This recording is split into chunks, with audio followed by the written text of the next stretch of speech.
I chatted with Neil Pau'u, and in June of last year, Neil Pau'u was arrested for driving under the influence on campus. Here, a year later, he redshirted last season. He's now in good standing with the university and the team, where he's expected to be one of the top 3 receivers on this squad going into the season. Here's my conversation with Neil Pau'u on the Deseret First Credit Union hotline via Zoom.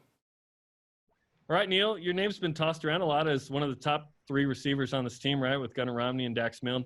Do you guys feel like you're the 3 that kind of have the experience and are the leaders of the group right now? Yeah, I guess you could say that. We've all played in some meaningful games for BYU. So we're just trying our best to, I guess, put forth that leadership that Fessie's put upon us and carry it forth. You guys are turning the corner from fall camp to prep for Navy. How has fall camp been in the most unique fall camp you'll ever have in your life? Like you said, it's unique. It's unique to have masks on, to have the coverings over our face masks and stuff. All that's different, but when it gets down to it, it's 11 on 11, 7 on 7, and it's just football after that. You kind of put that all aside and you just play what you've been playing since you were little. Are you used to the mask? It's still trying to get used to it. When you breathe, it breathes right back at you in a sense. So it like knocks back, but something we're going to have to get used to, and I've gotten a little bit used to it, but I think I should be ready come Navy. And I'm assuming that's the same thing you'll wear in the games, right? Yeah, for sure. Okay. Well, I did some math here, and it looks like it will have been 626 days on Monday, September 7th, since you caught a pass for BYU. I can't believe it will have been that long. What's that going to be like for you to catch a pass for the first time in almost 2 years? I know when I look back at it, probably after the game, it'll be something real crazy to think about. That it's like you just told me, it's real crazy to think about it like that. But I know when the ball's kicked and we're playing Navy, it's just another day in the office where I'm just trying to go out there and try to get a win for the team. Certainly going into last year, you didn't expect to have, the situation you had where, off the field thing, I got to sit out, I'm a redshirt. What did you learn during that experience that's made you not only a better person, but player now? There was a lot. I think there was a lot of off-field issues that I had to figure out first on just where I stood with myself, self-worth and confidence, that type of thing. And then how can I improve that with school and my spirituality, things that Kalani preaches, into football? How can that all mesh into one thing where instead of having 3 separate things, have them all mesh to where I'm just one person all the time in a sense. I was able to find that with the help of friends and especially family to get me to where I'm at now, and I'm in the best place that I possibly could ask for. That's awesome. How did you find that? Because I think to some degree we're all pursuing that, right? Yeah, I think it's there's a lot of lonely days, a lot of lonely nights where you just sit there and ponder and think about a lot of things.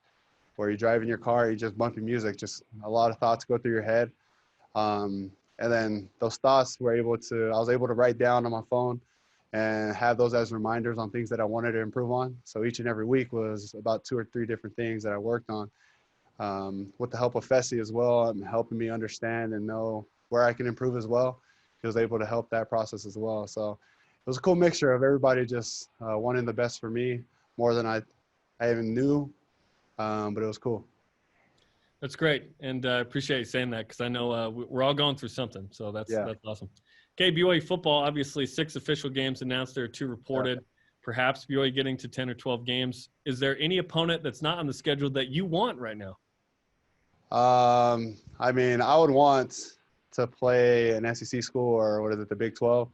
One of those schools. We had an awesome schedule lined up before this whole pandemic, and not to knock any of the schools, but to play one of those big schools would be amazing. I mean, that's what you play football for, to play top tier teams. And I mean, all the schools that we're going to play, we're going to have to focus in, because it's not like we beat even those schools.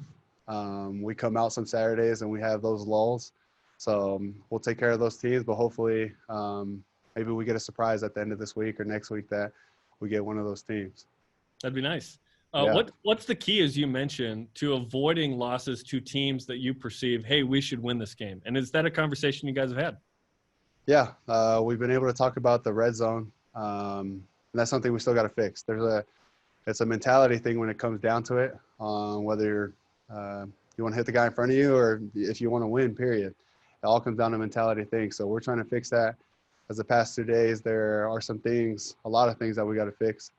And I thought we were on the right track. We probably took a couple steps back these past 2 practices, but it's exciting to see how far we've come and know how much more we can keep going. What happened in the last 2 practices? There's just a lot of mistakes. I guess the heat got to us in a sense. So mentally, like I said, mentally, we need to be up there because Navy will be mentally tough. So our mental toughness needs to match it or surpass it. And once our mental toughness is right, I think we'll be all right. Talking with Neil Pau'u, redshirt junior on the BYU football team. Everyone's getting a free year this year. That's kind of fun. Yeah. We'll come back next. I don't know if you're still going to be a redshirt junior, if you're going to be a senior twice. I was a senior twice academically, but that's another story, Neil. Okay. Let's talk about you on the field. Your career high is 4 grabs in a game. Can we expect 5+ multiple times this season? Yeah.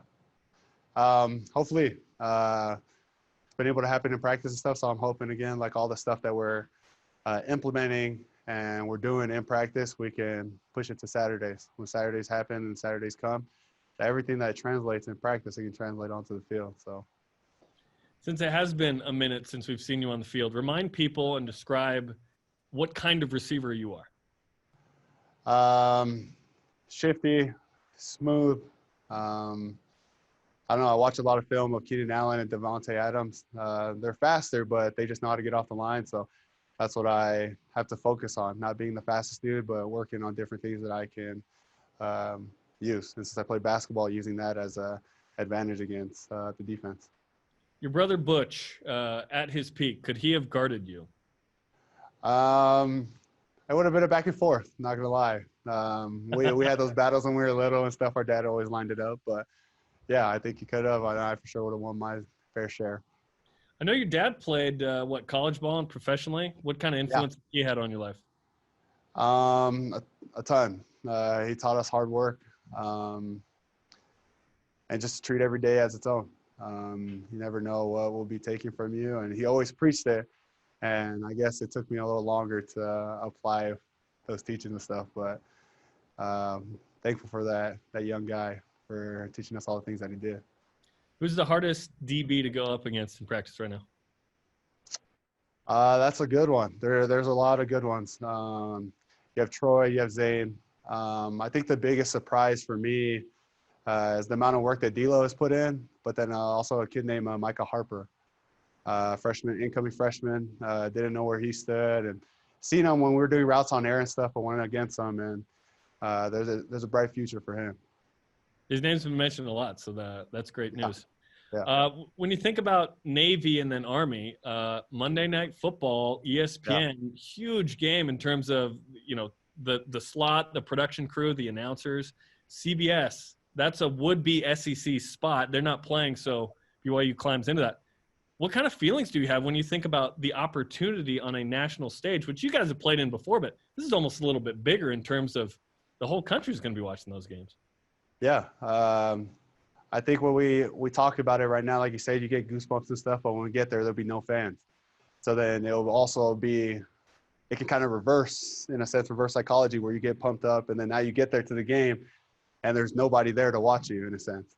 But everyone will be watching at home. So the mentality thing that I talked about, we're sure going to need it on both sides, and our own energy and juice, we're going to have to bring that.